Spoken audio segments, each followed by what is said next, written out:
আসসালামু আলাইকুম, সবাই কেমন আছেন? আমি আলহামদুলিল্লাহ ভালো আছি। সবাইকে রমজান মোবারক। আজ আমাদের তৃতীয় রোজা, আর তৃতীয় রোজার ইফতারি। আজকে ভাজা পোড়া করবো। এখানে বুট রেডি হয়ে গেছে। আমি একটু কম মশলায় বুট করি, কম মশলায় বুটি কিন্তু বেশি ভালো লাগে। আর এখানে পেঁয়াজু। এবছরের রোজা একটু ভাজা পোড়া কম করব, আর ভাজা পোড়া করলেই কিন্তু অনেক খেতে ইচ্ছে লাগে। এটা একটা লোভনীয় খাবার, ভাজা পোড়াটা। তো এখানে ডিমের চপটাও বেশ ভালো লাগে। আসলে ভাজা পোড়া আপনি যাই করেন না কেন, তেলের ভেতরে যা করা হয় সেটাই বেশি ভালো লাগে। আর আমার মেয়ে একটু আলুর চপ নিয়েছে, ও নাকি এয়ার ফ্রায়ার করবে। আর ডিমটাও হয়ে গেছে, এখন আমি উঠিয়ে নেব। আর এখন দেব আলুর চপটাও দেওয়া হয়ে গেছে। আলু আমি কিন্তু শুকনো মরিচ দিয়ে মাখাইনি, কাঁচা মরিচ দিয়ে মাখিয়েছি। এভাবে করলে আমার কাছে বেশি ভালো লাগে। শুকনো মরিচ দিয়ে করলে গ্যাস্ট্রিকটা বেশি হয়। আলু ভাজা করে খেলে তেমনি গ্যাস্ট্রিক বাড়ে। তো আলুর চপটাও হয়ে গেছে, এখন আমি উঠিয়ে নিব। এরপরে আমি দিব বেগুনি। আমার কাছে সব থেকে ভালো লাগে বেগুনি।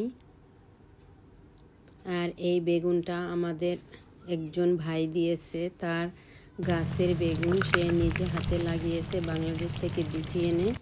অনেক সুন্দর বেগুনটা। এরপরে আমি ভাজবো লম্বা মরিচ। এই মরিচটা খেতেও কিন্তু ভীষণ ভালো লাগে, আর সুন্দর একটা সেন্টও আসে। তো আমি মরিচগুলো দিয়ে দিয়েছি।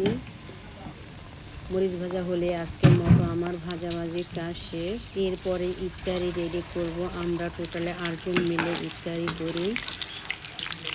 মরিচটাও হয়ে গেছে, আর এখানে সাজিয়েও নিয়েছি জুস,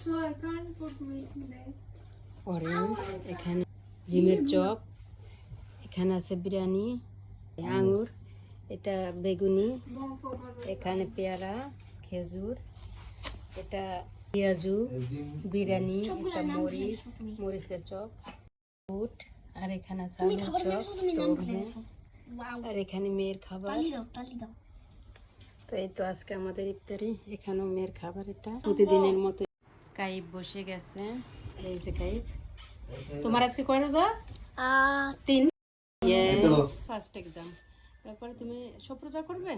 বলো আলহামদুলিল্লাহ, বলো আলহামদুলিল্লাহ। এখানে তাকাই বলো আলহামদুলিল্লাহ।